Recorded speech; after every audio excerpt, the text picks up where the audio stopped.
At 5 a.m. in a quiet home, a young black mother collapses on the rug. Her 2-year-old twins do the impossible. They send a voice note to a random number.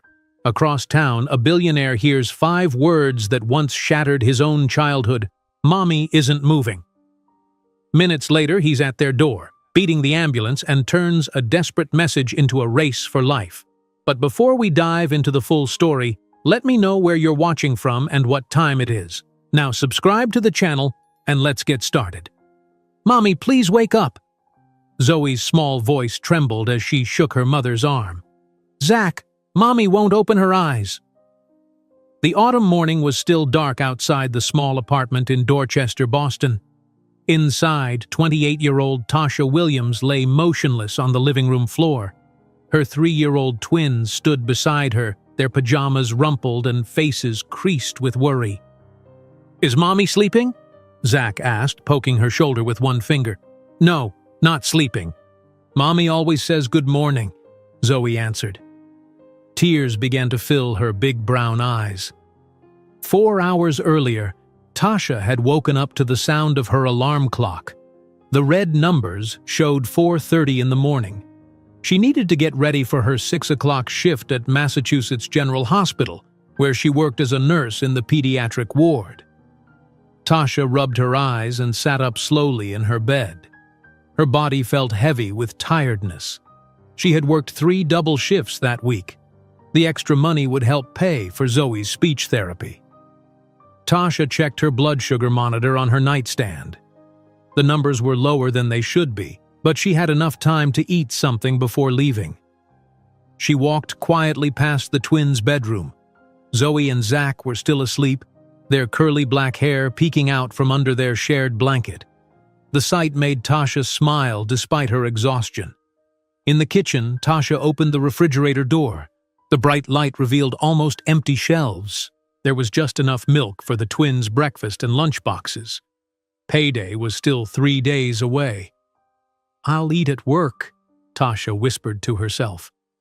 It wasn't the first time she had skipped a meal to make sure her children had enough. She started making peanut butter sandwiches for the twins' lunch boxes. The apartment was quiet except for the soft sounds of bread being placed on the counter and the refrigerator humming in the background.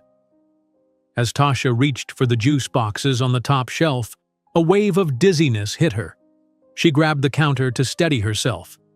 Not now, she mumbled, recognizing the warning signs of low blood sugar. She had type 1 diabetes and knew she needed to check her levels immediately. Tasha tried to walk toward her purse where she kept her glucose tablets, but her legs felt wobbly. The room started to spin. She made it to the living room before her knees gave out. As she fell, her hand knocked against the coffee table, sending her phone clattering to the floor. Just need to... Her words trailed off as her body crumpled onto the carpet. Her insulin kit lay just out of reach on the coffee table. The noise woke Zoe first. She sat up in bed, listening. When she heard nothing else, she nudged her brother. Zach, I heard something, she whispered. Zach rubbed his eyes. Mommy making breakfast?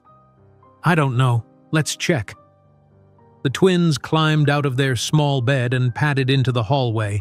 The apartment was too quiet. Usually they could hear their mother moving around the kitchen or the sound of the coffee maker.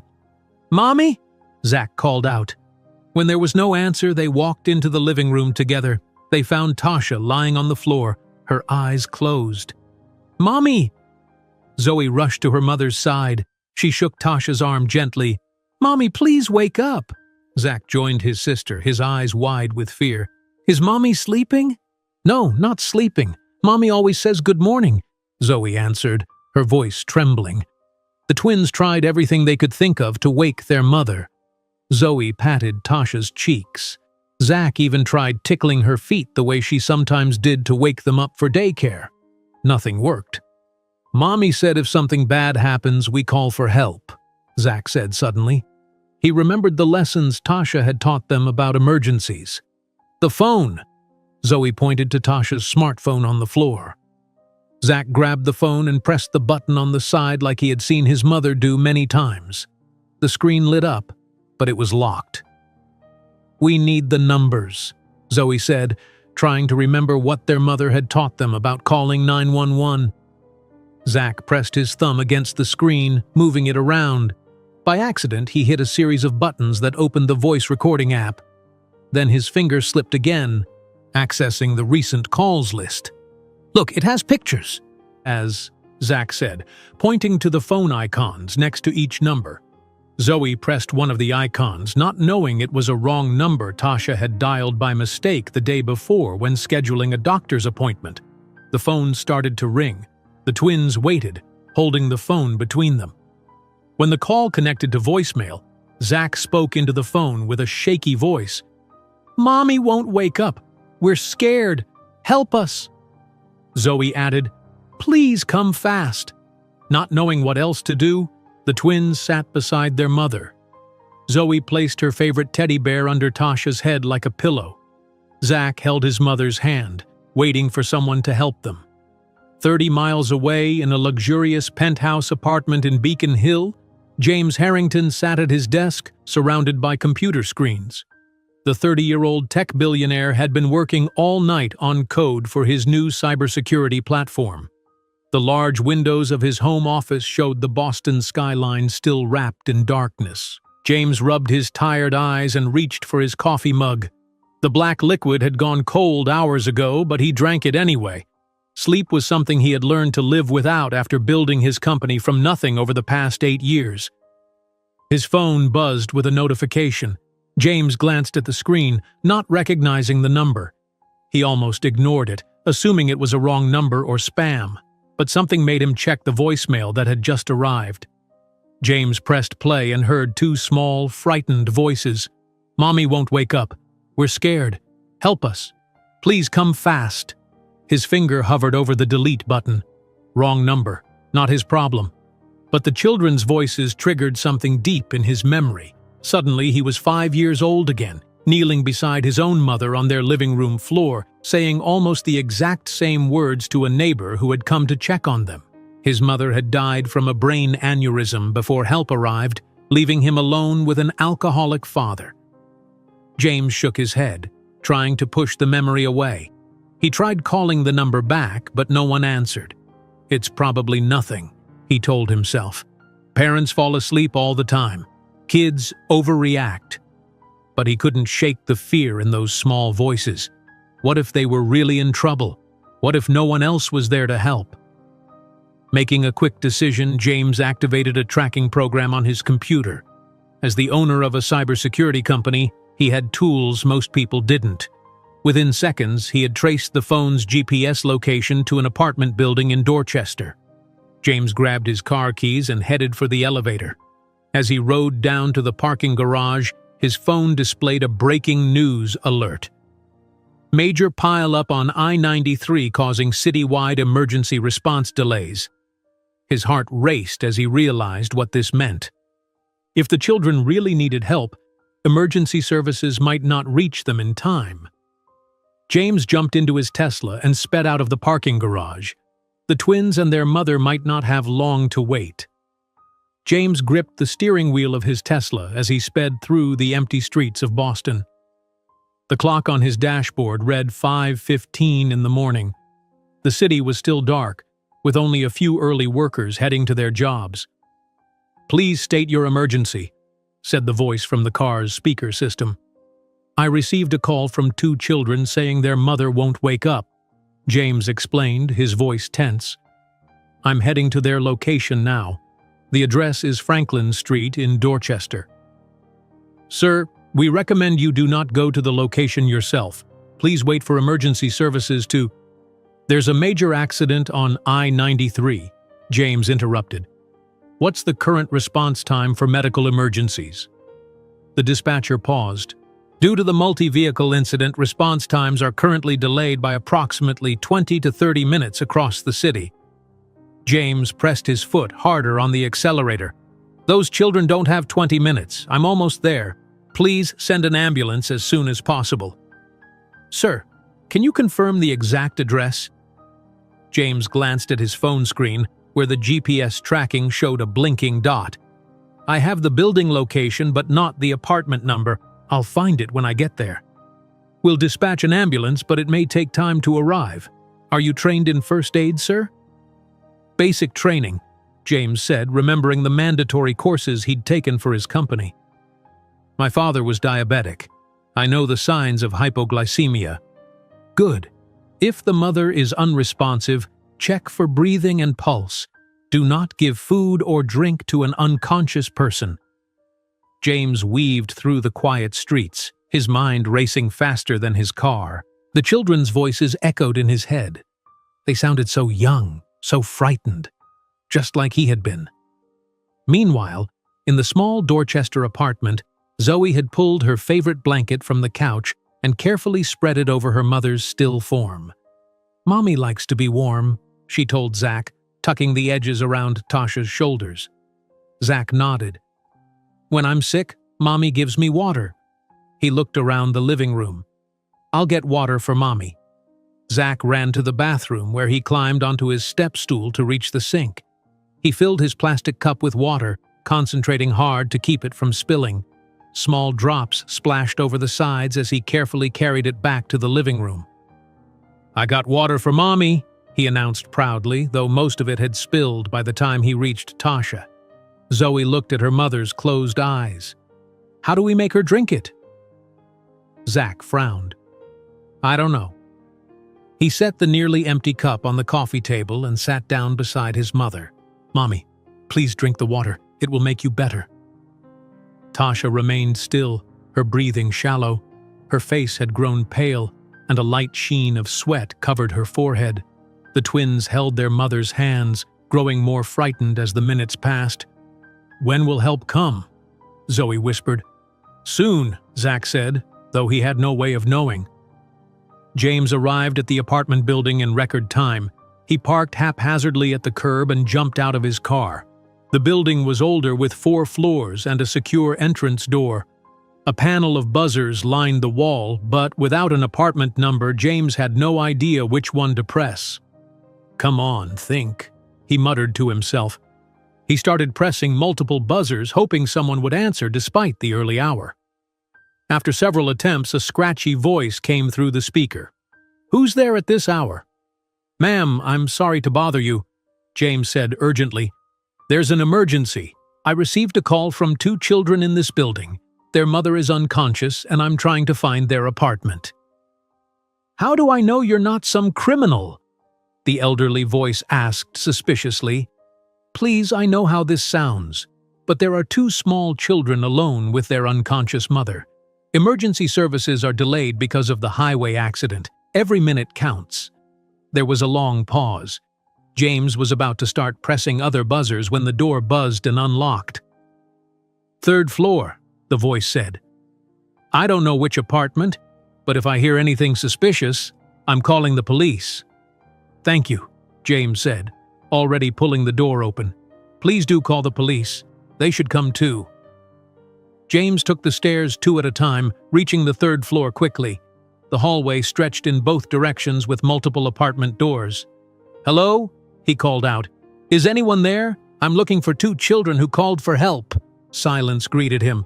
James moved down the hallway, listening at each door for any sound of children. "Hello? Can anyone hear me?" he called again, louder this time. From behind one of the doors came a small voice. "Hello?" James rushed toward the sound. "Hi there! Are you the ones who called for help? About your mom?" "Yes," came the little voice. "Mommy won't wake up." James found the door slightly ajar. He pushed it open gently. "I'm coming in to help. My name is James." The apartment was small but tidy. In the living room, James saw a woman lying on the floor with 2 small children sitting beside her. The sight hit him like a physical blow. Suddenly, he was 5 years old again, sitting beside his own mother's still body, begging her to wake up. For a moment, he couldn't move. His chest tightened, and the room seemed to spin around him. "Can you fix Mommy?" The little boy's question snapped James back to the present. He took a deep breath and moved forward, kneeling beside the woman. She was young, maybe in her late 20s, with dark skin and curly black hair. Her breathing was shallow, and her skin felt clammy when James checked her pulse. "My name is James," he said gently to the twins. "I got your message and came to help. What are your names?" "I'm Zach," said the boy. "This is Zoe, she's my sister." "We're twins," Zoe added softly. "It's nice to meet you both. You were very smart to call for help," James said, continuing to check the woman's vital signs. Her pulse was rapid, but weak. As he moved her arm to check her pulse again, James noticed a medical alert bracelet on her wrist. He turned it to read the engraving. "Tasha Williams, Type 1 diabetes." "Your mom has diabetes?" James asked, relief washing over him at having identified the likely problem. The twins nodded. "She has special medicine," Zach said. "That's exactly what she needs right now," James explained. "Does your mom keep her diabetes medicine somewhere special? Maybe in the bathroom or her bedroom?" Zoe stood up. "In the bathroom, in the cabinet with the mirror." "Can you show me?" James asked. Zoe nodded and took James's hand, leading him to the small bathroom. She pointed to the medicine cabinet above the sink. James opened it and quickly found an emergency glucose kit. "Great job, Zoe," he said. "This is exactly what your mom needs." They returned to the living room where Zach was still holding his mother's hand. James knelt down and opened the glucose kit. Inside was a tube of glucose gel designed for emergency situations like this. "Your mom has something called low blood sugar," James explained as he worked. "This special gel will help her feel better." He squeezed the gel onto his finger and carefully applied it to the inside of Tasha's cheek and gums, where it would be absorbed quickly even while she was unconscious. "Now we wait," James said, checking his watch. "The ambulance is coming too, but they might take a little while." "Is Mommy going to die?" Zoe asked, her voice barely above a whisper. James looked into her frightened eyes. "No, Zoe. Your mom is going to be okay. You and Zach did exactly the right thing by calling for help." Zach moved closer to James. "How did you know where we live?" James smiled gently. "I have special computer programs that can find phones. When you called me, my computer found where your phone was." "Like magic?" Zoe asked. "Kind of like that," James agreed. He checked Tasha's pulse again. It seemed stronger already. "The medicine is starting to work." The twins watched their mother with worried expressions. James noticed they were still in their pajamas, their feet bare on the cold floor. "Are you too cold? Should we get some socks for your feet?" James asked. Before they could answer, there was a knock at the door. James went to open it, relieved to see paramedics with their equipment. "In here," he directed them. "Tasha Williams, Type 1 diabetic, unconscious with hypoglycemia. I administered glucose gel about 5 minutes ago. She's starting to respond." The paramedics moved quickly to Tasha's side, checking her vital signs and glucose levels with their equipment. "Her blood sugar is dangerously low," one paramedic confirmed. "Good call with the glucose gel." As they worked, Tasha's eyelids began to flutter. She moaned softly, starting to regain consciousness. The paramedics prepared an IV to provide additional glucose. "We need to transport her to the hospital," they explained to James. "Are you family?" James looked at the twins, who were watching the activity with wide eyes. "No, I just received their call for help. These are her children." "We'll need to contact social services for the children while she's in the hospital," the female paramedic said quietly. James hadn't considered this complication. The twins had no one to care for them while their mother received treatment. The thought of them being taken by strangers made his stomach tighten. Just then, an older woman appeared in the doorway. "I'm Patricia Jenkins from Child Protective Services," she said, showing her identification. "The emergency dispatcher called us about children needing temporary supervision." James looked from Patricia to the twins, who were now clinging to his legs. They had just met him, yet somehow in the chaos of the morning, they had decided he was safe. "Can you fix Mommy?" Zach asked again, his small hand gripping James's pants. Patricia Jenkins stepped into the apartment, her eyes quickly taking in the scene. The paramedics were working on Tasha, while James stood with both twins holding onto his legs. "Hello there," Patricia said, kneeling to the twins' level. "My name is Patricia. I'm here to help take care of you while the doctors help your mommy." Zoe pressed her face against James's leg. Zach looked at Patricia with doubt in his eyes. "We want to stay with Phone Angel," Zach said, pointing up at James. James blinked in surprise. "Phone Angel? You came when we called the phone," Zoe explained quietly. "Like the angel's mommy tells us about." The paramedics had finished setting up the IV for Tasha. "We're ready to transport her," one of them called out. "Blood sugar is starting to rise, but she needs hospital care." Patricia stood up and addressed James. "Sir, I appreciate your help in this emergency. I'll take over with the children now while their mother receives medical attention." James felt the small hands gripping his pants tighter. The twins were terrified, and for reasons he couldn't fully understand, they had decided to trust him. The thought of walking away now felt impossible. "Actually," James said, "I'd like to accompany them to the hospital if that's allowed." Patricia looked surprised. "That's not standard procedure for a non-family member." "Please," James said. "They're scared. I found them. I'd like to make sure they're okay." Before Patricia could respond, the female paramedic called out, "We need to move now. Her condition is stabilizing but still serious." "Phone Angel comes with us," Zach insisted, his small voice surprisingly firm. Patricia assessed the situation quickly. "Fine. You can ride with me and the children to the hospital. We'll sort everything out there." 20 minutes later, they arrived at Massachusetts General Hospital. The emergency team rushed Tasha through the double doors while Patricia led James and the twins to a small waiting area. "I need to complete some paperwork," Patricia explained. "Can you stay with them for a few more minutes?" James nodded, sitting down with a twin on each side of him. He was still trying to process how his quiet morning had transformed so dramatically. He had gone from working alone in his penthouse to sitting in a hospital with two children who somehow trusted him completely. A nurse walked by and stopped suddenly. "Are those Tasha's kids?" she asked, looking at the twins. "Yes," James replied. "Do you know her?" "Know her? Tasha Williams is one of our best pediatric nurses." The nurse looked concerned. "What happened? Is she okay?" "Diabetic emergency," James explained. "Her blood sugar dropped very low." "Oh no," the nurse said. "I'm Sarah, by the way. I work with Tasha on the pediatric floor." She knelt down to the twins' level. "Hi, Zoe. Hi, Zach. Remember me? I've seen you when your mom brings you to visit." Zoe nodded shyly. Zach waved. "Are you a relative?" Sarah asked James. "No, I received their call for help." James wasn't sure how to explain the strange series of events. Sarah smiled at the twins. "I'm going to check on your mom, okay? She's getting medicine to make her feel better." After Sarah left, another nurse appeared with juice boxes and crackers for the twins. "Tasha's kids need breakfast," she said simply, handing the food to James.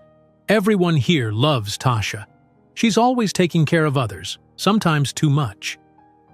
James helped the twins open their juice boxes.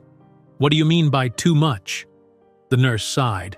"Tasha works harder than anyone I know. Double shifts, overtime, whatever it takes.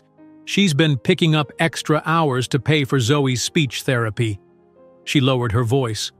"Between us, I think she skips meals sometimes to make ends meet." James watched as the twins ate their crackers. Zoe took small, careful bites while Zach stuffed his mouth full. Despite the circumstances, they seemed resilient. James wondered how often they had faced difficult situations in their short lives.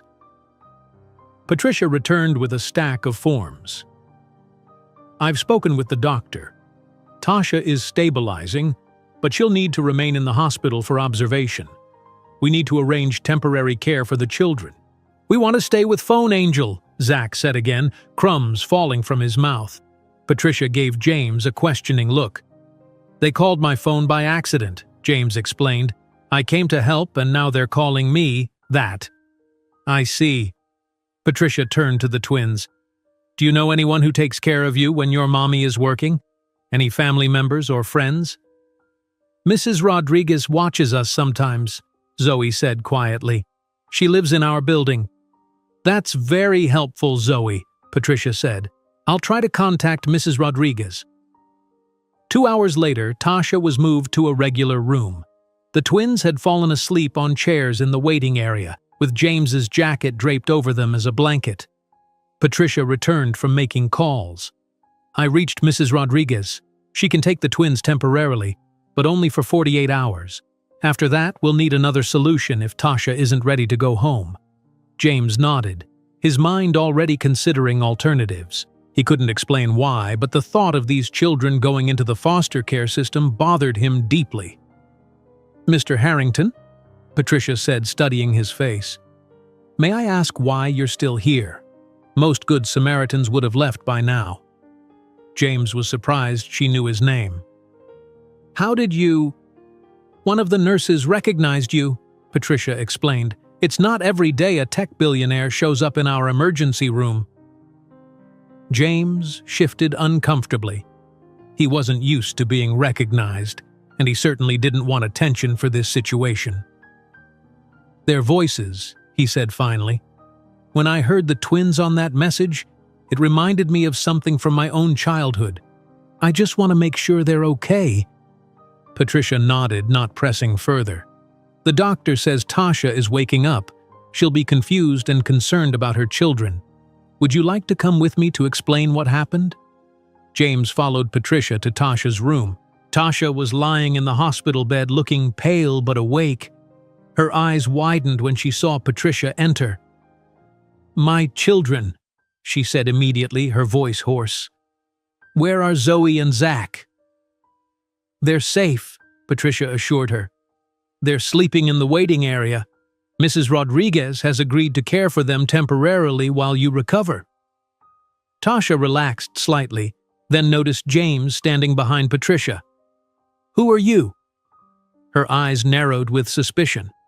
This is James Harrington, Patricia explained. Your children accidentally called him this morning when you were unconscious. He traced the call and came to help. Tasha stared at James. My children called you. Not 911? They tried to use your phone, James explained gently. They ended up calling a number in your recent calls. I received their message saying their mommy wouldn't wake up. And you just came to our apartment? Tasha's voice was still suspicious. Why would you do that? Before James could answer, a young nurse burst into the room. Oh my gosh, it is you! You're James Harrington! I recognized you from the Forbes cover! James winced as the nurse continued excitedly. You're the youngest tech billionaire in Boston. Your cybersecurity platform is revolutionary. Tasha's expression changed from confusion to alarm. Billionaire? She looked at James with renewed suspicion. What does someone like you want with my family? The nurse, realizing she had created an awkward situation, quickly checked Tasha's IV and hurried out of the room. Mrs. Williams, Patricia said calmly, Mr. Harrington received your children's call for help and responded. Emergency services were delayed due to a major accident. His quick action likely prevented a more serious outcome. Tasha looked at James, still wary. Thank you for helping my children, but I still don't understand why you would personally come instead of just calling 911. James hesitated. He rarely shared his personal history with anyone, but something about Tasha's direct gaze made him want to be honest. When I was 5 years old, he said quietly, my mother collapsed from a brain aneurysm. I found her on the floor and didn't know what to do. By the time help arrived, it was too late. He paused, the memory still painful after all these years. When I heard your children's voices saying almost the exact same words I said that day, I couldn't just ignore it. Tasha's expression softened slightly, but wariness remained in her eyes. I appreciate what you did, but we're not a charity case, Mr. Harrington. I never thought you were, James replied. I'm just glad I could help. A doctor entered the room, interrupting their conversation. Ms. Williams, your blood work shows severe hypoglycemia. Have you been skipping meals? Tasha looked away. Sometimes. Things have been tight until payday. The doctor frowned. With type 1 diabetes, you can't afford to miss meals. This episode was serious. You could have died if your children hadn't found help. Tasha's eyes filled with tears. My children, she whispered. Will this affect my custody? Will CPS take them because of this? Patricia stepped forward. That's not our goal, Ms. Williams, but we do need to ensure their safety and your health. James watched as fear crossed Tasha's face. He understood suddenly what worried her most. Not her health, but losing her children. Without thinking, he spoke up. I know a family attorney who specializes in these situations, he said. The best in Boston. I'd be happy to arrange for her to help you. Tasha's expression hardened again. Why would you do that? You don't even know us. James didn't have a simple answer. How could he explain that in the space of a few hours, these twins had awakened something in him he thought was long buried? How could he admit that helping them filled an emptiness he hadn't acknowledged until today? Sometimes people just want to help, he said simply. In my experience, Tasha replied, people like you always want something in return. James stood still, stung by Tasha's words. The hospital room fell silent except for the steady beeping of the heart monitor. I understand your suspicion, he said finally, but I promise I want nothing from you or your children. The doctor cleared his throat, uncomfortable with the tension in the room. Ms. Williams, you should rest now. We'll continue monitoring your blood glucose levels overnight. After the doctor left, Patricia Jenkins touched James lightly on the arm. Perhaps we should give Ms. Williams some space. The twins will be waking up soon. James nodded and turned to leave, but Tasha's voice stopped him. My children, she said. They called you Phone Angel? James turned back. Yes, that's what they've been calling me. A flash of emotion crossed Tasha's face, pride mixed with sadness. They're smart kids. Even in an emergency, they found a way to get help. She paused. Thank you for responding. Not many people would have. It wasn't exactly an apology, but James recognized it as an olive branch. They're remarkable children. You've done an amazing job with them. Later that afternoon, James sat in the waiting area with the twins. Zoe was coloring in a book a nurse had brought her, while Zach was busy with a tablet James had purchased from the hospital gift shop. Look, I made Mommy better, Zoe said, holding up her drawing of a stick figure woman surrounded by hearts. That's beautiful, James said. I bet your mom will love it. Patricia returned with an elderly woman in tow. This is Mrs. Rodriguez from the twins building. She'll be taking care of Zoe and Zach while their mother recovers. Mrs. Rodriguez was a small woman with silver hair pulled into a tight bun. I always watch these niños when Tasha works late shifts, she explained. They are good children. The twins ran to hug Mrs. Rodriguez, clearly comfortable with her. Can Phone Angel come visit us? Zach asked, looking back at James. Before Mrs. Rodriguez could answer, a commotion in the hallway caught their attention. A nurse was arguing with someone. James could hear phrases like, no media allowed, and patient privacy. James stood up just as a young woman with a press badge pushed past the nurse and entered the waiting area. Her eyes widened when she saw him. James Harrington? She said, pulling out her phone to record. Is it true you personally rescued a single mother and her twins this morning? Sources say you tracked their location through your tech company's software. James stepped in front of the twins protectively. This is a private matter. Please respect the family's privacy. But the reporter continued, is this part of Harrington Tech's new community outreach program, or a personal interest? Your company's stock jumped 3 points after news of your heroic rescue broke on social media. Patricia intervened, firmly escorting the reporter out. This is completely inappropriate. These are children in a vulnerable situation. James turned to Mrs. Rodriguez. I'm sorry about that.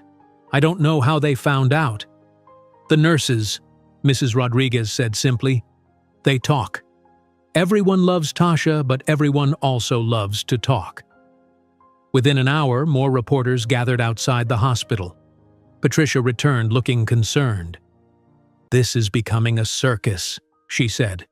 "The hospital administration is dealing with it, but the story is spreading." She looked at James. The headline is "Billionaire's Rescue Mission Saves Nurse and Twins." James ran a hand through his hair in frustration. "That's the last thing Tasha needs right now." "She's asking for you," Patricia said, "and she doesn't seem happy." When James entered Tasha's room, she was sitting up in bed. The television turned to a local news channel. Her face was a mask of anger and embarrassment. "Turn it off," she said when she saw him. James found the remote and switched off the TV, which had been showing footage of the hospital with a superimposed photo of him from a tech conference. "I didn't call them," he said immediately.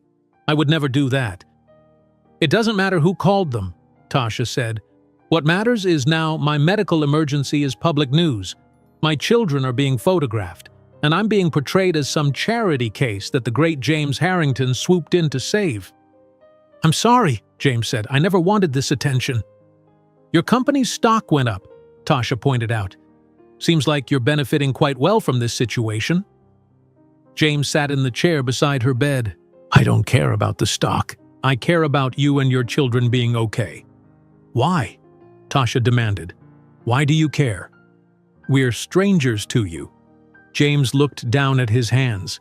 He rarely spoke about his past, but Tasha deserved honesty. "I told you my mother died when I was 5, he began. "What I didn't say was what happened after. My father couldn't cope. He started drinking. I basically raised myself." He paused, the memories still painful. "By the time I was 10, I was cooking my own meals, making sure bills were paid, and hiding my father's empty bottles before social services visits." Tasha's expression softened slightly. "When your children called me," James continued, "and I found you unconscious with the twins trying to help you, it was like looking at my own past, except this time, I could do something about it." Tasha was quiet for a long moment. "I'm sorry about your mother," she said finally, "and what you went through after. But that doesn't explain why you're still here now."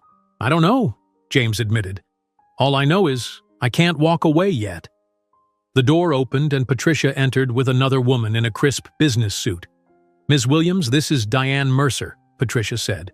"She's a family attorney." Tasha looked confused. "I didn't call an attorney." "I did," James said. "You mentioned concerns about custody of your children. Diane is the best family attorney in Boston." Tasha's eyes flashed with anger again. "You had no right—" "Ms. Williams," Diane interrupted smoothly, "I'm here as a resource, not to take over. Based on what I understand of your situation, there's no reason for you to lose custody of your children, but having legal support can ensure the process goes smoothly." Patricia nodded. "Ms. Mercer is right. While I don't believe your children are in danger of being removed permanently, having proper representation is always wise." Tasha looked from Patricia to Diane to James. Her shoulders sagged slightly.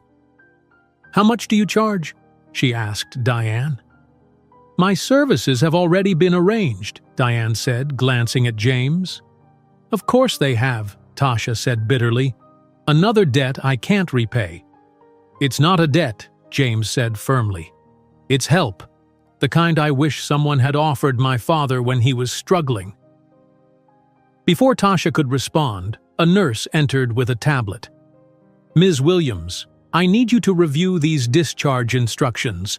The doctor wants to keep you overnight, but you should be able to go home tomorrow morning." After the nurse left, Tasha looked at James. "I appreciate what you did for my children this morning, and I even appreciate the attorney, though I wish you had asked first. But this media circus, these grand gestures, it's too much." "What can I do?" James asked. "You can leave us alone," Tasha said. "We're not your charity case or your redemption story or whatever this is to you. My children and I were managing before you came along, and we'll continue managing after you go." James felt as if she had slapped him, but he recognized the pride in her voice. the same pride that had kept him from accepting help when he was younger. "I understand," he said quietly. "I'll go. But please use Diane if you need her. She really is the best." Tasha nodded once, then turned her face away. 3 days later, Tasha stood in her apartment, surprised to find it cleaner than she had left it. Mrs. Rodriguez had clearly tidied up during their absence. The twins ran to their room, excited to be home. "Mommy, look!" Zach called. "New toys!" Tasha followed them to find 2 educational tablets on their beds, each loaded with learning games. A note simply read, "For Zoe and Zach, no strings attached." In the kitchen, Tasha found the refrigerator fully stocked with healthy food. On the counter was an envelope. With trembling hands, she opened it to find a letter explaining that her medical bills had been paid in full. Another document detailed a trust fund established for the twins' education. "No strings attached," Tasha read aloud from the letter. "The account managers will contact you directly. I will not be involved unless you wish it. I only ask that you take care of yourself as well as you take care of them. J.H." Tasha sat heavily at the kitchen table, torn between gratitude and frustration. She wanted to be angry at his presumption, but she was too exhausted to maintain her anger. The truth was, the medical bills would have crippled her finances for months, if not years. That night, after tucking the twins into bed, Tasha checked her blood sugar levels carefully. She had promised the doctor, and herself, that she would be more diligent about her health. As she prepared for bed, she noticed Zach was unusually quiet. "Everything okay, buddy?" she asked, kissing his forehead. "Just tired," he mumbled, his eyes already closing. Tasha smiled and turned out the light, not noticing that his forehead felt warmer than usual against her lips. After the stress of the past few days, a quiet night was exactly what they all needed. The next morning, Tasha woke early and checked her continuous glucose monitor. 110. Perfect. She had established a strict routine in the 3 weeks since returning home from the hospital.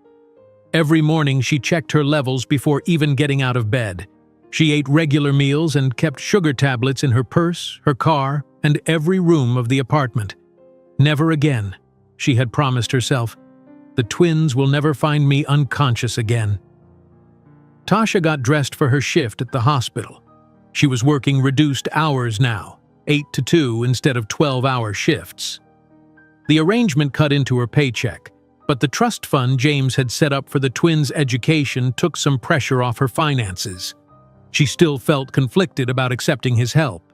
Sometimes she would draft text messages thanking him, but she always deleted them before sending. Her pride wouldn't let her reach out. In the kitchen, Tasha prepared breakfast for the twins. She could hear them starting to stir in their bedroom. Zoe appeared first, rubbing her eyes. "Good morning, sunshine," Tasha said, kissing the top of her daughter's head. "Morning, Mommy," Zoe said, climbing into her chair. "Where's your brother?" Tasha asked, setting a plate of toast in front of Zoe. Zoe shrugged, still sleeping. This was unusual. Zach was always the first one up, bouncing with energy from the moment he opened his eyes. Tasha went to check on him. "Zach, buddy, time to get up." Zach was curled under his blanket, only his curly hair visible. When Tasha pulled the blanket back, she gasped. His face was flushed bright red, and his pajamas were soaked with sweat. "Zach, are you feeling okay?" She placed her hand on his forehead. It was burning hot. "My head hurts," he mumbled, his eyes only half open. Tasha's nursing training kicked in. She went to the bathroom and returned with a digital thermometer. She placed it gently in Zach's ear. The reading made her heart skip.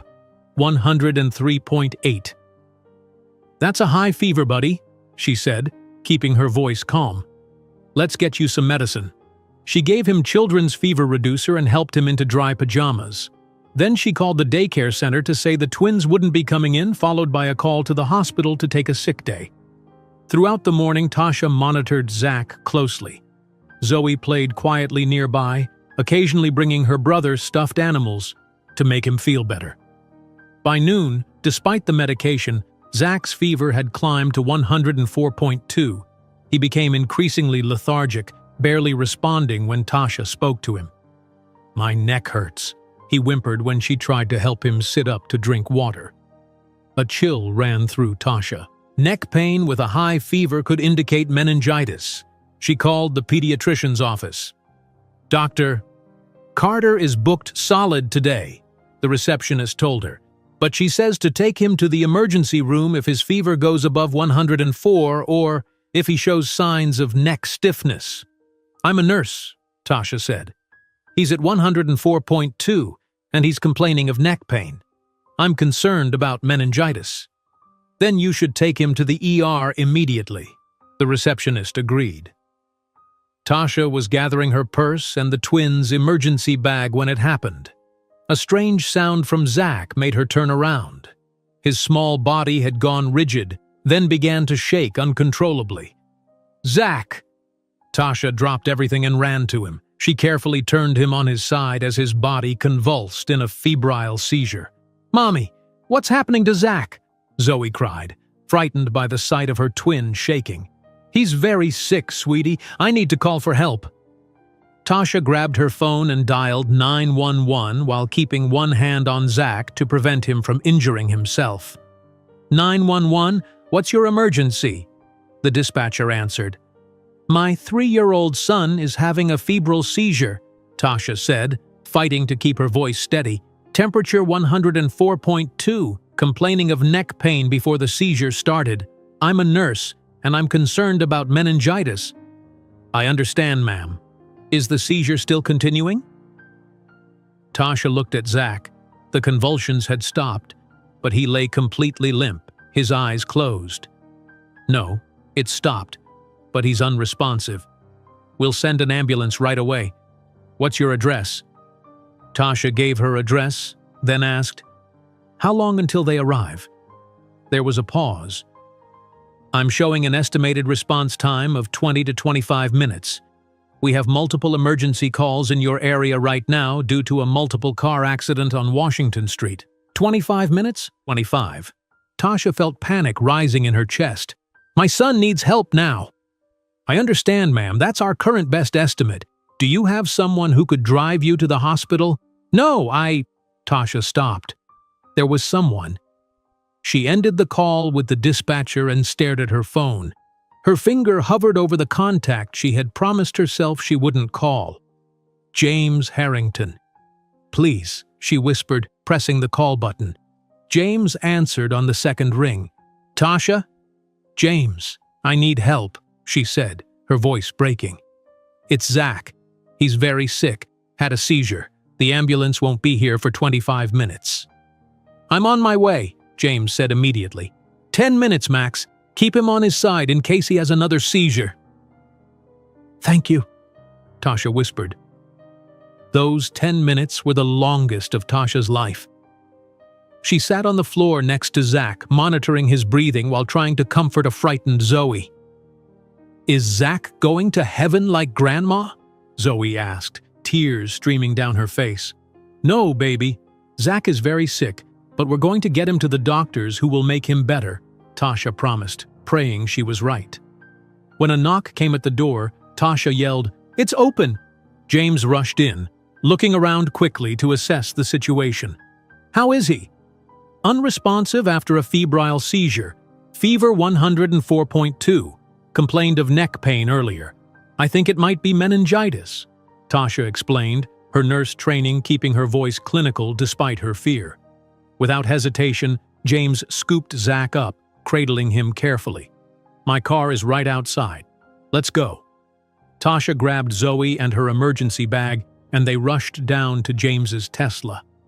James gently placed Zach in the back seat while Tasha buckled Zoe into the other side. Then Tasha climbed in beside her children, holding Zach stable. "Massachusetts General?" James asked, starting the car. "Yes, they know me there. Call ahead. Tell them we're coming with a suspected case of pediatric meningitis." James made the call while navigating through traffic with a speed and precision that would have frightened Tasha under normal circumstances. Now, she was just grateful. "They're ready for us," James said after ending the call. 3 minutes away. When they arrived at the emergency entrance, a team was waiting with a pediatric gurney. Dr. Patel, the pediatric emergency physician, met them at the door. "Tasha, what happened?" she asked, already examining Zach as the nurses transferred him to the gurney. Tasha explained Zach's symptoms while they rushed him into a treatment room. "I think it's bacterial meningitis," she concluded. "We'll need to do a spinal tap to confirm," Dr. Patel said. "You know the procedure." Tasha nodded, her professional knowledge making this moment even more terrifying. She knew exactly what her son was facing. "Can I stay with him?" Dr. Patel shook her head gently. "You know it's better if you don't. We'll take good care of him, Tasha. I promise." In the waiting area, James sat with Zoe on his lap. The little girl had fallen asleep, exhausted from fear and tears. Tasha paced back and forth, unable to sit still. "He'll be okay," James said softly. "He's getting the best care possible." Tasha stopped pacing and looked at James holding her daughter. 3 weeks ago, he had been a stranger. Now, in their moment of greatest need, he was the one they had turned to. "Why did you come?" she asked. "After how I treated you, why did you still come when I called?" James looked down at Zoe's sleeping face, then back at Tasha. "Because you needed help, that's all that matters." Tasha sat down beside him, suddenly exhausted. "I've been so determined to do everything alone, to prove I don't need anyone's help." "I understand pride," James said quietly. "I built an entire company on my own because I couldn't trust anyone else to help. But watching you with the twins, it made me realize how empty my success has been." "What do you mean?" "I have everything money can buy, but no one to share it with. No one who cares if I come home at night." James stroked Zoe's hair gently. "These past few weeks, even though I've been keeping my distance like you asked, just knowing the three of you are out there, that I helped in some small way, it gave me purpose." Tasha felt tears welling in her eyes. "I've been so focused on being strong for them. Sometimes I forget that letting others help can be its own kind of strength." Dr. Patel appeared in the waiting room doorway. "Tasha?" Tasha stood up immediately. "How is he?" "The spinal tap confirms bacterial meningitis. We've started him on IV antibiotics, and he's stabilized. No more seizures." Dr. Patel placed a hand on Tasha's arm. "You got him here quickly.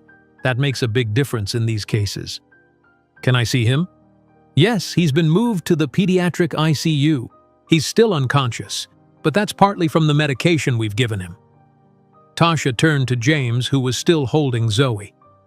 "Would you—" "I'll stay with her," James said immediately. "Take as long as you need." As Tasha followed Dr. Patel toward the pediatric ICU, she glanced back at James. For the first time, she saw him clearly, not as the billionaire who had invaded her life, but as someone who genuinely cared about her family. "Sometimes the strongest thing you can do is let someone else be strong for you," James had told her. Maybe it was time she learned that lesson. The pediatric intensive care unit was quiet except for the steady beeping of monitors. Tasha sat beside Zach's bed, holding his small hand.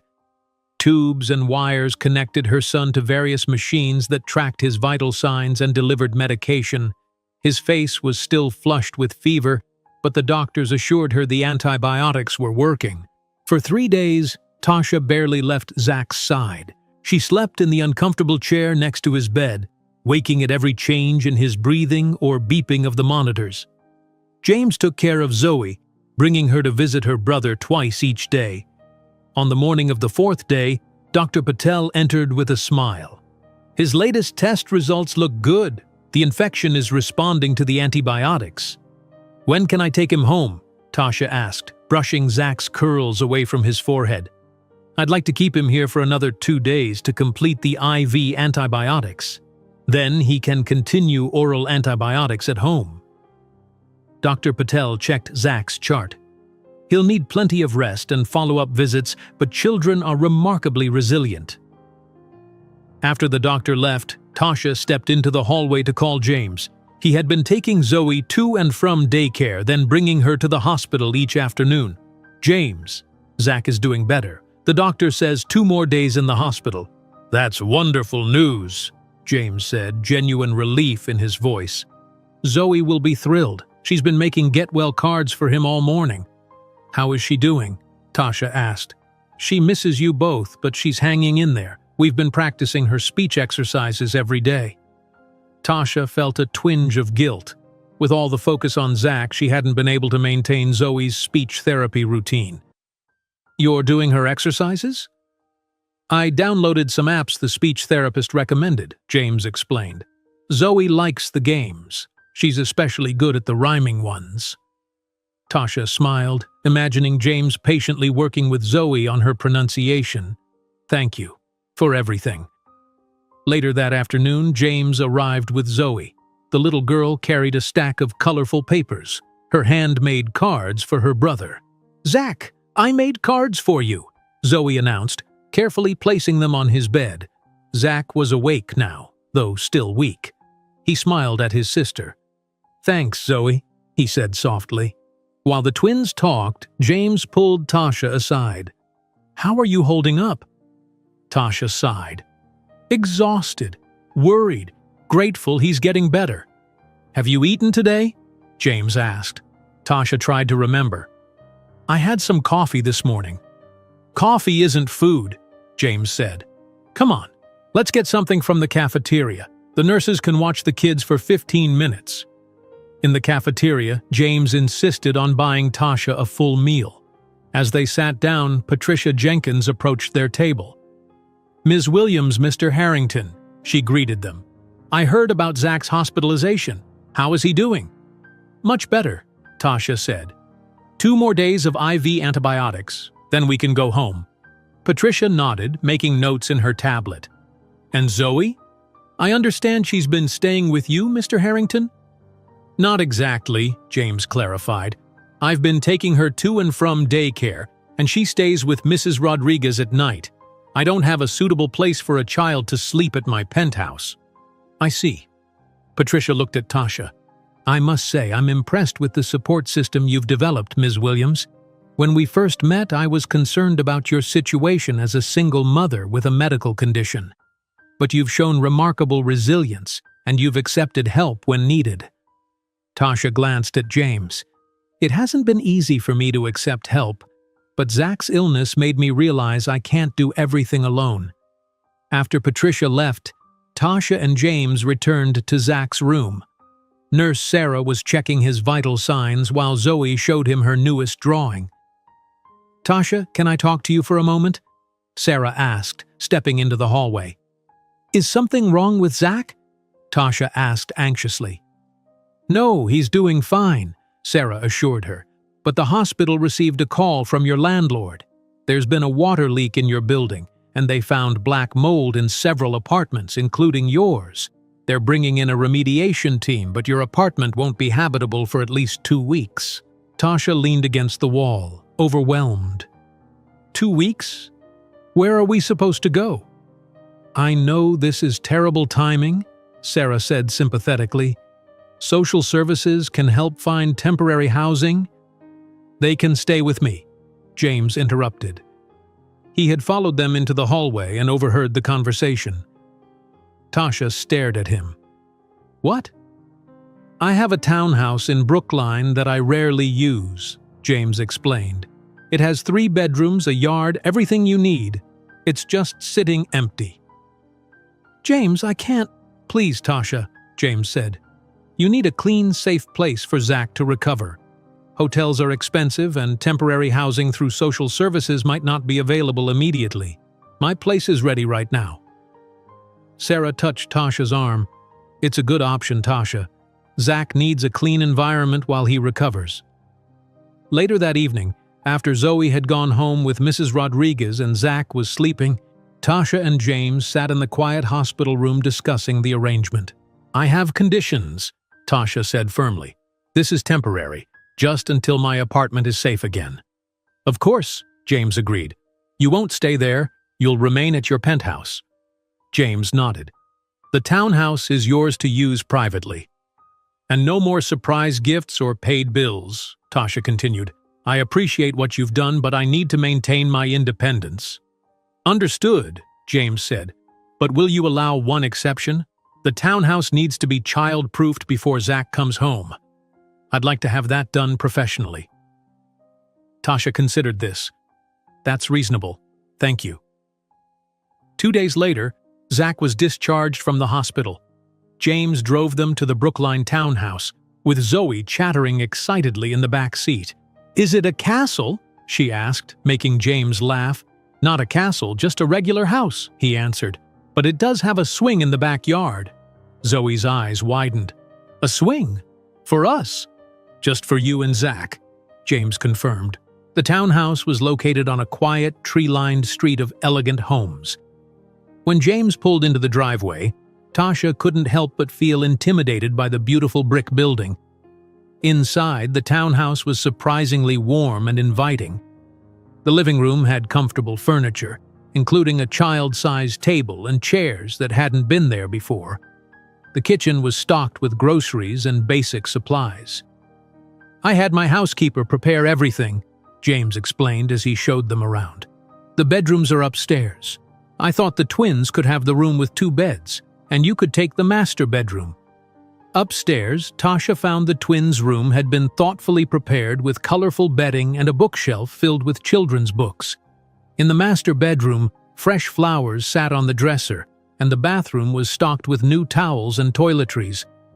This is too much, Tasha said, overwhelmed by his generosity. It's nothing really, James insisted. This place has been sitting empty most of the time since I bought it 3 years ago. I'm glad it's finally being used. While the twins explored their new room, Tasha noticed a photograph on the hallway wall. It showed a young woman holding a small boy of about 4 or 5. The boy had James's eyes. Is this you? She asked when James joined her. Yes, he said quietly. With my mother. It was taken a few months before she died. Tasha studied the photo. The woman looked young and happy with her arm protectively around her son. She was beautiful. She was a teacher, James said. Elementary school. She loved children. He paused. That's why I kept this place instead of selling it. It was similar to the house I grew up in with her. Sometimes I come here just to remember. Tasha felt a new understanding of James forming. This wasn't just a wealthy man with an extra property to spare. This house meant something to him, a connection to the mother he had lost too young. Thank you for sharing this with us, she said softly. James checked his watch. I should go. I have meetings early tomorrow. My number is programmed into the house phone, and I'm only 20 minutes away if you need anything. As James prepared to leave, Zach appeared at the top of the stairs in his pajamas, still weak from his hospital stay. Are you leaving, phone angel? He asked sleepily. James smiled at the nickname that had stuck. Yes, buddy, but I'll come visit tomorrow. You rest and get stronger, okay? After James left, Tasha settled the twins into their new beds. Zoe fell asleep immediately, while Zach needed extra cuddles after his hospital ordeal. I like it here, Zach murmured as he drifted off to sleep. It feels safe. Tasha kissed his forehead, relieved that his temperature was finally normal. As she prepared for bed herself, she thought about the photograph of James and his mother. She had been so focused on maintaining her independence that she hadn't fully considered what motivated James to help them. Perhaps they were both healing something from their past through this unexpected connection. The next morning, Tasha woke to sunlight streaming through unfamiliar curtains. For a moment, she felt disoriented until she remembered where they were, James's Brookline townhouse. She checked the time. 7:15. Usually the twins would be awake by now, but the house was quiet. Tasha padded down the hallway to check on them. Both children were still sound asleep in their new beds. Zach's peaceful breathing was a relief after days of watching monitors in the hospital. In the kitchen, Tasha found a coffee maker with simple instructions taped beside it. As she waited for the coffee to brew, her phone rang. It was her landlord, Mr. Bennett. Ms. Williams, I'm calling about your apartment.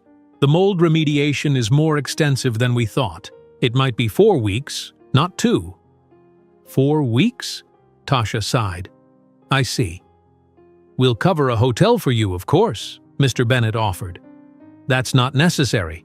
We have a place to stay, Tasha said, thinking about how cramped a hotel room would be with 2 energetic children, especially with Zach recovering. After ending the call, Tasha heard small footsteps on the stairs. Zoe appeared in the kitchen doorway, her curly hair wild from sleep. Good morning, sweetie, Tasha said. Did you sleep well?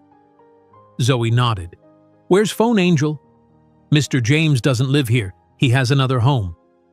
Tasha helped Zoe into a chair at the kitchen table. He might visit us later. I like it here, Zoe said, looking around the sunlit kitchen. Can we stay forever? No, honey. This is just until our apartment is fixed. Tasha opened the refrigerator to find it fully stocked. What would you like for breakfast? Before Zoe could answer, the doorbell rang. Tasha opened the front door to find James standing there with a toolkit and shopping bags. Good morning, he said. I hope it's not too early. I brought some child safety equipment to install. Oh, that's thoughtful, Tasha said, stepping back to let him in. We just woke up. James held up the bags. Cabinet locks, outlet covers, corner protectors, all the essentials. Zach is still sleeping, Tasha said. His body needs rest to recover, but Zoe is in the kitchen. Phone Angel, Zoe called out when she saw James. You came back. I promised I would, James said, setting down his tools, and I keep my promises. Over the next few hours, James worked his way through the house, child-proofing every potential hazard. Tasha made breakfast while Zoe helped James by handing him tools and asking endless questions. When Zach finally woke up, he was delighted to find James there. I'm installing safety locks, James explained to Zach, who watched from his perch on a kitchen stool. So you and Zoe stay safe. Can I help too? Zach asked, still looking pale but more energetic than he had been in the hospital. You can be my supervisor, James suggested. Make sure I do everything right. By lunchtime, the house was fully child-proofed. As they ate sandwiches, James noticed a stack of medical papers on the counter. Zach's follow-up appointments? He asked. Tasha nodded. 3 visits next week, plus Zoe's speech therapy on Tuesday and Thursday. That's a lot of appointments, James said. When do you go back to work? Tasha sighed. Monday. I've already used all my sick days. I'll need to figure out how to manage everything. I have a proposal, James said carefully. Harrington Tech is developing a new wellness program for employees. We need a healthcare consultant to help design it properly. Someone with nursing experience. Tasha looked at him suspiciously. Are you offering me a job? A consulting position, James clarified. You could work from here while Zach recovers. Set your own hours. The pay is competitive.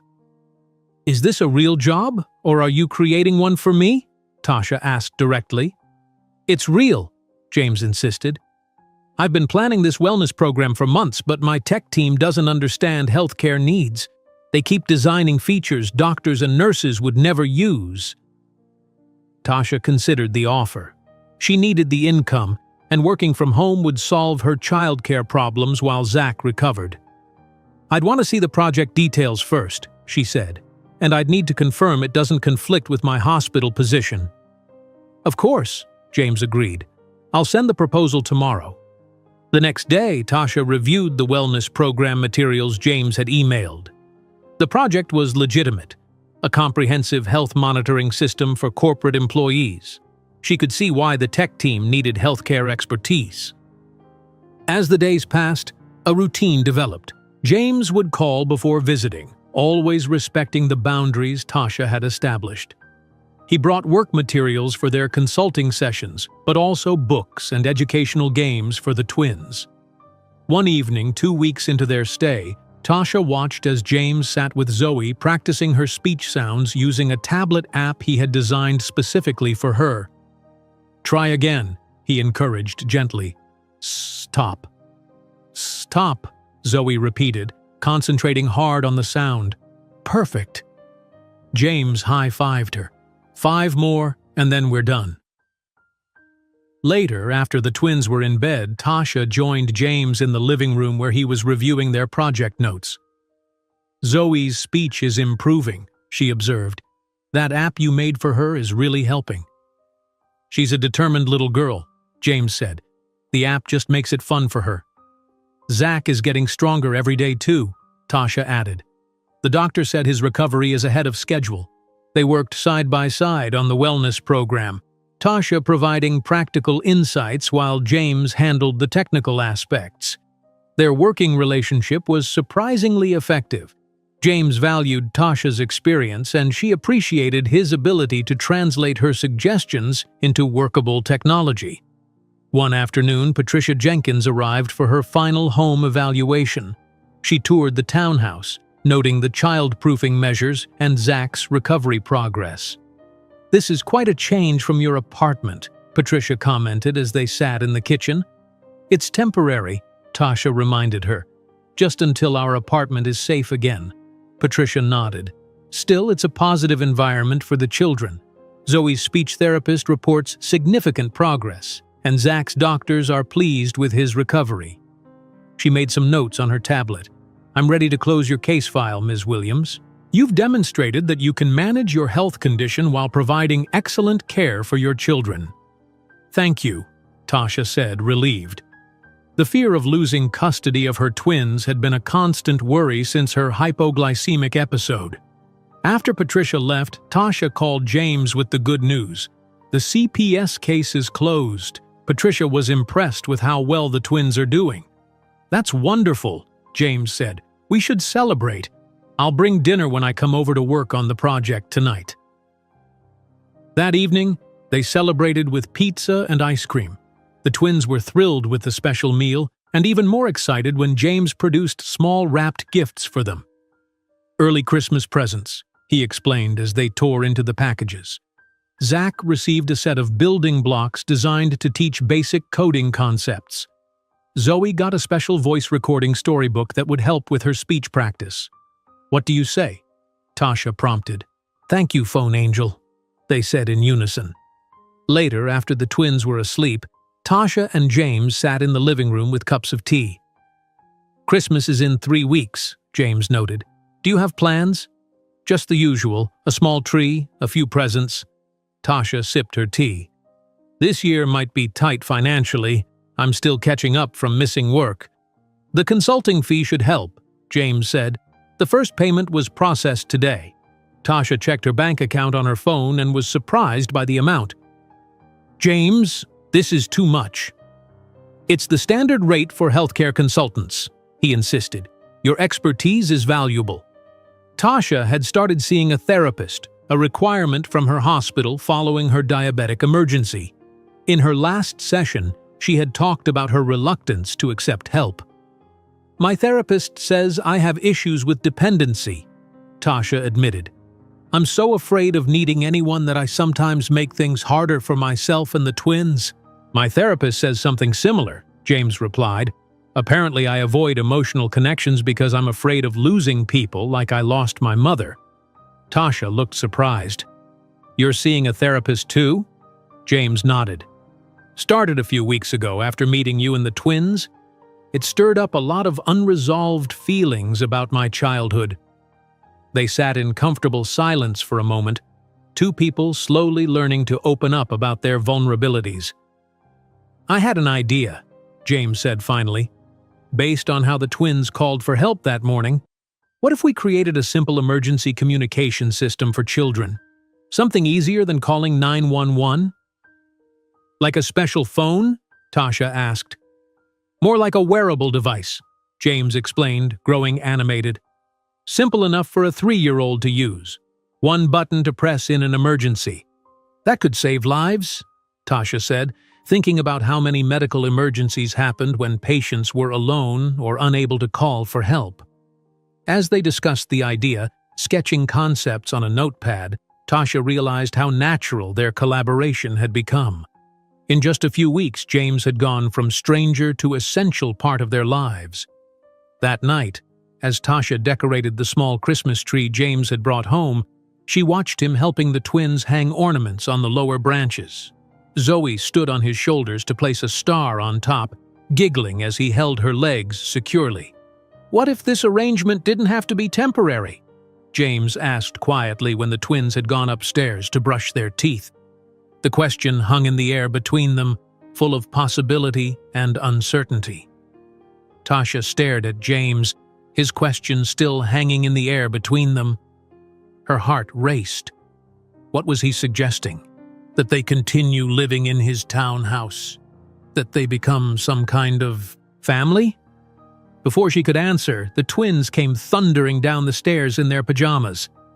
"Mommy, we brushed our teeth," Zach announced proudly. "Good job, buddy," Tasha said, grateful for the interruption. "Time for bed now." "Will Phone Angel read us a story?" Zoe asked, looking hopefully at James. "Of course," James said, following the twins upstairs.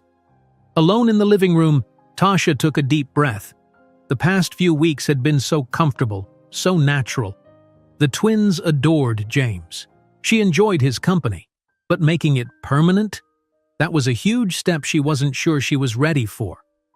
When James came back downstairs, Tasha was putting away the remaining ornaments. "They fell asleep halfway through the story," he said with a smile. "James, about what you said."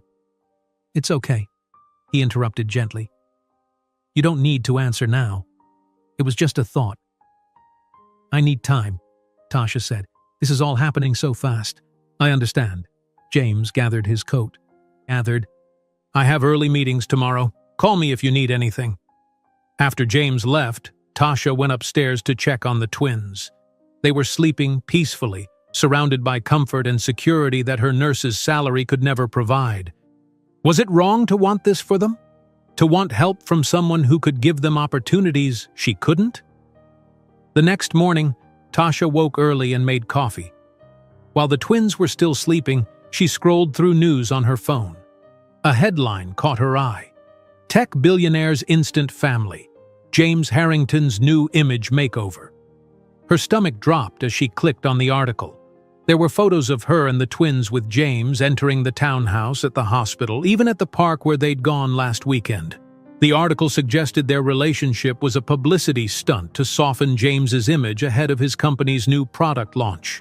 Sources close to Harrington reveal the tech mogul has been searching for ways to humanize his image before unveiling Harrington Tech's new health monitoring system. The article read, "What better way than rescuing a struggling nurse and her adorable twins?" Tasha felt sick. Was that all this was? A marketing strategy? She scrolled through more photos, private moments that had been captured without her knowledge. How long had photographers been following them? "Mommy?" Zoe padded into the kitchen in her pajamas. "Can I have cereal?" "Of course, sweetie," Tasha said, quickly putting down her phone. As she prepared breakfast for the twins, Tasha's mind raced. Had she been naive? James had appeared in their lives so suddenly, offering so much help. What if the article was right? After dropping the twins at daycare, they were both well enough to return now. Tasha called James. "Have you seen the tabloid article?" she asked without greeting. There was a pause. "Yes, I was about to call you." "Tasha, none of it is true." "They have photos of us everywhere," Tasha said. "Someone has been following us for weeks." "I know. My legal team is already working on it. This is invasion of privacy." "The article says you're using us to improve your image before a product launch," Tasha continued. "Is that true? Is there a new product?"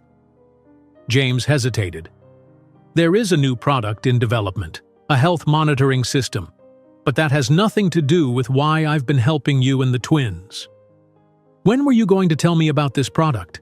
Tasha asked, her voice tight. "I was planning to discuss it with you next week," James admitted. "Parts of it were inspired by your experience. I thought you might want to be involved in the development." "Inspired by my experience?" Tasha repeated. "You mean my medical emergency? The worst day of my life?" "Tasha, please. Let me explain in person. This isn't what it looks like. I don't know what to believe anymore." Tasha's voice cracked. "I need some time to think." She ended the call and drove to the hospital for her shift. Throughout the day, colleagues gave her curious looks. Some asked directly about the article. By afternoon, Tasha felt exposed and humiliated. When she picked up the twins from daycare, the director pulled her aside. "We had photographers trying to take pictures through the fence during outdoor playtime," she explained. "We called security." Tasha was horrified. "I'm so sorry. This isn't what I wanted." That evening, James came to the townhouse despite Tasha asking for space. She let him in, but her body language was defensive. "Tasha, please listen," James began. "The article is tabloid nonsense. Yes, Harrington Tech is developing a health monitoring system. I've been working on it for months, long before I met you. And you didn't think to mention this when you offered me a consulting job on your wellness program?" Tasha crossed her arms. "The wellness program is one component of the larger system," James explained. "I wasn't hiding anything. I was waiting until the project was further along before discussing the full scope." "The article says you were looking for an image makeover," Tasha said, "a way to seem more human and relatable before your product launch." James ran a hand through his hair in frustration. "That's completely false. My PR team has been pushing me to improve my public image for years. I've always refused." "Then why help us? Why open your home to us? Why spend so much time with the twins?" Tasha demanded. "Because I care about you." James's voice rose. "All three of you. Is that so hard to believe?" The twins appeared in the doorway, frightened by the raised voices. "Why are you fighting?" Zach asked, his lower lip trembling. Tasha took a deep breath. "We're just having a grown-up discussion, buddy. Everything's okay." But things weren't okay. After the twins went to bed, Tasha made a decision. "I think we should leave," she told James. "My landlord called yesterday. Our apartment will be ready in 3 days. We'll go to a hotel until then." "Tasha, please don't do this," James said. "The press will follow you there, too. At least here you have privacy and security." "I need space to think," Tasha insisted. "This is all too much." The next morning, Tasha packed their belongings while the twins watched in confusion. "Why are we leaving?" Zoe asked. "I like it here." "Our apartment is almost fixed," Tasha explained. "We're going to a hotel for a few days, then back to our home." "Is Phone Angel coming?" Zach asked. "No, sweetie. Mr. James needs to stay here and work." Tasha checked them into a hotel near their apartment building. For 3 days, they lived in a cramped room with 2 beds. The twins were cranky and confused. Tasha was exhausted from working and caring for them in the limited space. When they finally moved back into their apartment, it smelled of fresh paint and new carpet. Everything was clean, but it felt strangely unfamiliar after their time in the townhouse. The twins kept asking when they could go home to the house with the swing. "This is our home," Tasha reminded them, though her own heart wasn't in it. For 2 weeks, she avoided James's calls and texts. She returned to her hospital shifts and regular routine. The twins returned to daycare full-time. On the surface, they were back to normal, but something was missing. One evening, Tasha was making dinner when her phone rang. It was Sarah from the hospital. "Have you seen the news?" Sarah asked. "Harrington Tech stock dropped 15% today. There are rumors their new health monitoring system has major flaws." Tasha hadn't been following the news, deliberately avoiding anything related to James. "What kind of flaws?" "Apparently, the system doesn't address real-world healthcare needs," Sarah explained. One reviewer said it was designed by people who've never set foot in a hospital. After hanging up, Tasha felt a pang of guilt. She had been working with James to ensure the system would be practical for healthcare providers. Without her input, the technical team had clearly missed critical elements. 3 days later, there was a knock at Tasha's apartment door. When she opened it, James stood there holding a stack of papers and a tablet. 5 minutes, he said before she could close the door. "That's all I ask." Reluctantly, Tasha let him in. The twins were already in bed. "I'm not here about us," James began, placing the papers on the kitchen table. "I'm here with a business proposal."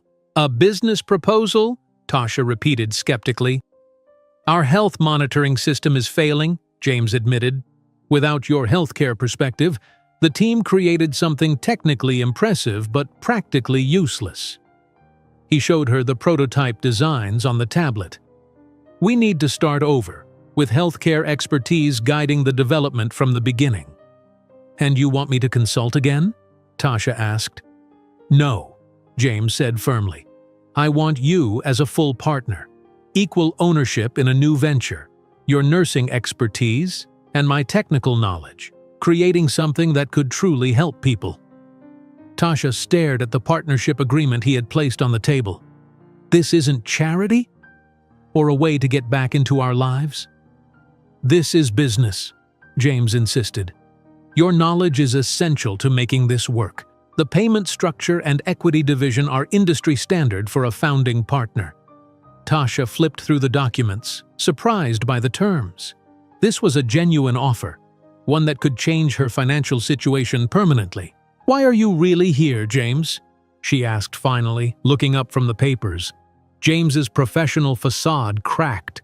"This isn't about business or charity or even gratitude," he said, his voice breaking with emotion. "This is about the fact that somehow, in the chaos of all this, the three of you became the family I never thought I'd have, and I'm terrified of losing that." Tasha stared at James, his raw confession hanging in the air between them. His usual confident demeanor was gone, replaced by vulnerability she had never seen before. "I need to think about this," she said finally, gesturing to the partnership papers, the business part and everything else. James nodded. "Take all the time you need. I'll leave these with you." He stood to go, then hesitated. "Could I see the twins before I leave?" "I've missed them." "They're already asleep," Tasha said, then seeing his disappointment added, "But you could look in on them." James followed Tasha to the small bedroom where the twins slept in their matching beds. Zoe was curled around her favorite stuffed bear, while Zach had kicked off his blankets as usual. James gently pulled the covers back over Zach's small body. "Thank you," he whispered to Tasha as they left the room. After James departed, Tasha stayed up late reviewing the partnership proposal. The terms were fair, even generous, but was she ready to tie her future to James's, professionally or otherwise? The next morning she called him. "I'll review your health monitoring technology," she said. "But I'm not signing anything yet. Let's see if we can actually work together first." "That's fair," James agreed. "When can we start?" They arranged to meet at a coffee shop near the hospital after Tasha's shift. For 2 hours, they pored over the designs for the health monitoring system, with Tasha pointing out numerous practical issues. "This alert system would drive nurses crazy," she explained, pointing to a feature, "and this interface would take too long to use during busy rounds." James took notes, asking questions about workflows and real-world scenarios. "What if we redesigned it like this?" he suggested, sketching an alternative on his tablet. By the end of their session, they had identified key improvements for the system. More importantly, they had rediscovered their easy working rhythm. "This could actually work," Tasha admitted as they packed up their materials. "The partnership or the product?" James asked. "Both, maybe," Tasha replied cautiously, "but I have conditions if we move forward." "Name them," James said. "Complete transparency, no more surprises or hidden agendas." Tasha looked him in the eye, "And we keep our personal relationship separate from business. The twins have been through enough disruption." "Agreed," James said immediately. "Speaking of the twins, would it be okay if I came by tomorrow evening? I have something for Zoe that might help with her speech practice." The next evening, James arrived with a small device he had created. "It's a prototype," he explained, showing Zoe how to use it. "You press this button and speak into it, then it plays back what you said." Zoe was delighted with the new toy. "Listen, Mommy," she said. recording her voice and playing it back. Over the next few weeks, James became a regular visitor at the apartment. He would bring dinner, help with bedtime routines, and work with Tasha on their project after the twins were asleep. What had started as a health monitoring system evolved into something new, an emergency response system specifically designed for vulnerable populations like children and elderly people. "What if we called it Twin Connection?" James suggested one evening as they worked at Tasha's kitchen table. "Since it was the twins who inspired it." Tasha smiled. "I like that." At the hospital, Tasha's colleagues noticed her renewed energy and sense of purpose. "You seem different," Sarah commented during their lunch break. "Happier." "I'm working on an exciting project," Tasha explained. "Something that could really help people in medical emergencies." "With James Harrington?" Sarah asked with a knowing smile. "Yes, with James," Tasha admitted. "He's not what I initially thought." At Harrington Tech, James's executive team was equally curious about his improved mood and new schedule. He now left the office by 5 o'clock most days to spend evenings with Tasha and the twins. Mr. Harrington actually smiled during the board meeting. His assistant whispered to a colleague, and he said no to a weekend conference because he has family plans. When the twins' preschool hosted a Family Day event, Tasha was nervous about attending with James. What would other parents think? How would they explain their relationship? "We don't have to explain anything," James reassured her as they walked into the classroom together. "We're just two adults who care about these children." During the event, another parent approached them. "Are you Zoe and Zach's parents?" she asked. Before Tasha could respond, James spoke up confidently. "I'm James. I'm part of their family." He said it so naturally that the woman simply nodded and introduced herself. Later that week, Patricia Jenkins visited for a follow-up check on Zach's recovery. She observed with approval as James helped the twins with their afternoon snack while Tasha sorted through mail. "You've established quite an effective co-parenting system," Patricia noted to Tasha. "It's wonderful to see how well the children are thriving." Despite their growing closeness, there were still bumps in the road. One evening, after a difficult meeting with investors, James retreated into work mode, canceling his plans with the twins and staying at his office until midnight. Another time, Tasha enrolled the twins in a weekend activity program without discussing it with James first. When he arrived Saturday morning to take them to the park as planned, he was surprised to find they were already gone. "You should have told me," he said when they returned. "I felt foolish showing up with tickets to the Children's Museum." "I don't need to check with you about every decision," Tasha replied defensively. "They're my children." The tension lingered until the following evening when Zoe, who had been practicing with her speech device daily, clearly articulated what both adults had been avoiding. "We're a family now," she announced during dinner, her pronunciation perfect and confident. Tasha and James exchanged surprised looks, neither knowing how to respond to such a direct statement. "Is Phone Angel going to live with us?" Zach asked, building on his sister's declaration. "It's complicated, buddy," James said gently. "Why?" Zoe asked. "You're here all the time. You help with breakfast and read us stories." "Because grown-ups need to figure things out carefully," Tasha explained. That night, after the twins were asleep, Tasha and James sat on the small balcony of her apartment. The spring night was mild, stars visible despite the city lights. "Zoe's getting really good at expressing herself," James said after a long silence. "She is," Tasha agreed, "and she was right about one thing. We need to figure out what we're doing here." "What are you afraid of?" James asked quietly. Tasha considered the question.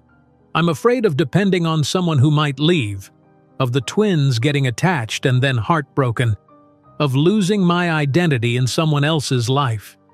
James nodded. "I'm afraid too. Of caring about people I could lose like I lost my mother. Of doing this wrong, of not being enough for 3 people who deserve everything." "We both have serious trust issues," Tasha said with a small laugh. "We do," James agreed. But maybe that's okay. Maybe recognizing our fears is the first step to moving past them.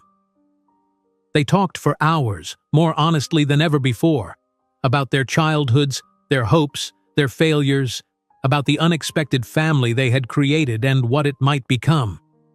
"I'm not ready for us to live together," Tasha said finally, "but I am ready to be your business partner, and I'm ready to stop fighting whatever this is between us."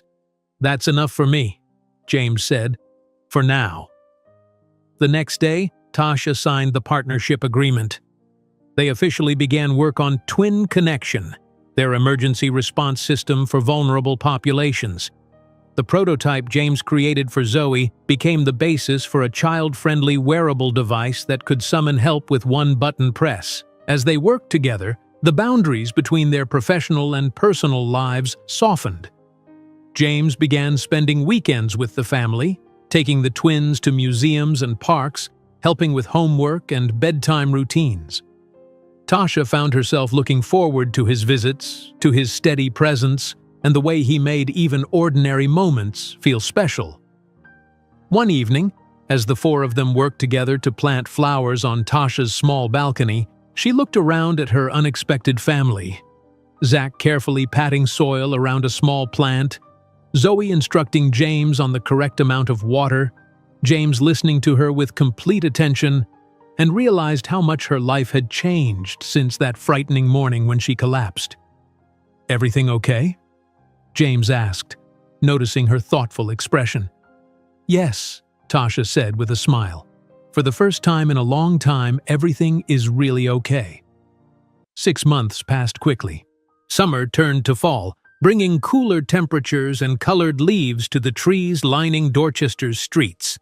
In Tasha's apartment building, the community room was decorated with blue and white balloons and a large banner reading, "Twin Connection Launch Day." "Are you nervous?" James asked, adjusting his tie as he and Tasha watched people filling the room. "A little," Tasha admitted. She smoothed her navy blue dress, chosen carefully for her first public appearance as chief medical officer of their new company. "I've never given a speech to so many people." "You'll be amazing," James reassured her. "You know this product better than anyone." The community room was packed with reporters, healthcare professionals, and residents from the building. In the front row, the twins sat with Mrs. Rodriguez, both dressed in their nicest clothes with matching blue wristbands, prototype versions of the Twin Connection devices. Sarah and other nurses from Massachusetts General Hospital clustered near the refreshment table. Representatives from Harrington Tech stood nearby talking with potential investors. The crowd represented the merging of James and Tasha's worlds. "It's time," James said, nodding toward the small stage they had set up. Tasha took a deep breath and walked to the podium. The room quieted as she began to speak. "6 months ago, I collapsed in my apartment due to a diabetes-related emergency," she began. "My 3-year-old twins found me unconscious and tried to call for help. They didn't know how to dial 911, but they managed to send a message that saved my life." The audience listened intently as Tasha continued. "Today, we're launching Twin Connection, an emergency response system designed for those who might struggle to call for help. Children, elderly individuals, people with disabilities. The system includes wearable devices that connect to emergency services with a single button press." James joined her on stage with a tablet displaying the system's features. Together, they demonstrated how the devices worked, explaining how the technology could bridge critical gaps in emergency response. "And now," Tasha said, "I'd like to introduce our most important product testers, my children, Zoe and Zach." The twins came forward, proudly showing their wristbands to the audience. "Tell everyone what you do if there's an emergency," Tasha prompted. "You press the button 3 times, Zach explained confidently. "And help comes," Zoe added, her speech clear and strong after months of therapy. After the presentation, reporters gathered around Tasha and James asking questions about the technology and their partnership. A representative from a national healthcare association expressed interest in implementing the system in hospitals across the country. "Ms. Williams, Mr. Harrington," a reporter called out. "Some are calling your story a modern fairy tale. How do you respond to that?" Before they could answer, Patricia Jenkins stepped forward. "I was there at the beginning," she said. "This isn't a fairy tale. It's a story of two people who put children's needs first and created something extraordinary in the process." Patricia smiled at Tasha. "As a social worker, I've seen many families struggle. The Williams-Harrington partnership shows what's possible when we support each other."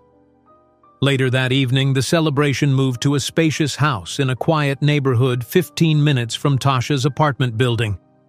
This was James's new home, purchased 3 months earlier to be closer to Tasha and the twins. While they didn't live together, the arrangement allowed for easier visits and family time. The house had a large backyard where the twins could play safely and enough bedrooms that Zoe and Zach each had their own space for overnight stays. James had deliberately chosen a home that felt welcoming rather than imposing, with comfortable furniture and kid-friendly spaces. Friends gathered in the living room, celebrating the successful launch. The twins ran around showing other children how their wristbands worked, proudly demonstrating the emergency features. "To Twin Connection," Sarah toasted, raising her glass, "and to the wrong number that brought you two together." Everyone laughed and clinked their glasses. As the evening progressed, guests asked Tasha and James to tell the story of how they met. "It was pure chance," James explained. "The twins accidentally called my number instead of 911. And James used his tech skills to find our location," Tasha continued. "He arrived before the ambulance could get there." "Phone Angel," Zach called out from across the room, using the nickname that had stuck despite James's attempts to change it. As the party wound down and guests began to leave, Tasha found herself standing with James in the kitchen, watching through the window as the twins played in the backyard with the remaining children. "We did it," she said softly. "Twin Connection is officially launched." "And already saving lives," James added. The pilot programs in Chicago and Miami reported 3 successful emergency responses this week alone. They had installed their system in 5 residential buildings so far, focusing on communities with many elderly residents and families with young children. Each success story confirmed they were on the right path. Patricia approached them before leaving. "I'm proud of you both," she said. "When I first met you in that apartment, I was worried about those twins. Now look at what you've created. Not just a business, but a real family." After all the guests had gone home, Tasha helped James clean up while the twins played in the living room. They moved around the kitchen in comfortable synchronization, their months of partnership evident in how easily they worked together. "Mommy, can we show you something?" Zoe called from the living room. Tasha and James found the twins standing side by side, their wristbands prominently displayed. "We want to show you we know how to use them," Zach explained seriously. "If there's an emergency," Zoe began. "We press the button 3 times, Zach continued. "And we say what's wrong," Zoe added, "and help comes right away." They finished together. "That's exactly right," James said, kneeling to their level. "You two are the smartest testers we have." "Can we sleep here tonight?" Zach asked hopefully. "In our special rooms?" Tasha nodded. "Yes, we can stay tonight." While not living together permanently, they had developed a comfortable arrangement where Tasha and the twins stayed at James's house several nights each week. The twins had their own bedrooms, decorated exactly as they wanted. Tasha had her own room too, though she and James were slowly exploring the romantic aspect of their relationship. After the twins were tucked into bed, Tasha and James sat on the back porch, watching the stars appear in the night sky. On the table between them, a tablet displayed notifications from Twin Connection systems across the country, all operating normally, ready to respond if needed. "Did you ever imagine this is where we'd end up?" James asked. "When you first met me?" Tasha laughed softly. "Not even close. I thought you were just a rich guy with a hero complex. And I thought I was just doing a good deed that would end once the ambulance arrived," James admitted. "I had no idea those 2 little kids would change everything." They sat in comfortable silence for a moment. Then the tablet chimed with an alert. A twin connection device had been activated in Arizona. They watched as the emergency response protocol initiated, connecting the user to local emergency services.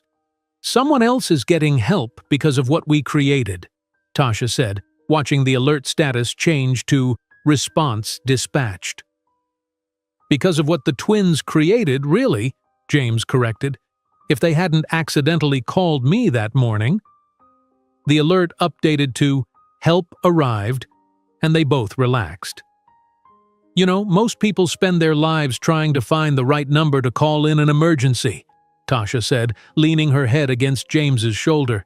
"Turns out sometimes the wrong number is exactly the connection we need." James wrapped his arm around her shoulders. Outside, the stars shone brightly over their home. Inside, 2 children slept peacefully, secure in the knowledge that they were loved and protected. And between them all, an accidental connection had become the strongest bond they'd ever known. In hospitals and homes across the country, small devices stood ready to connect people in their moments of greatest need, each one a testament to how a single wrong number had created exactly the right connection. If you enjoyed today's video, I'm sure you'll love the next one. Don't waste time. Just click on the screen.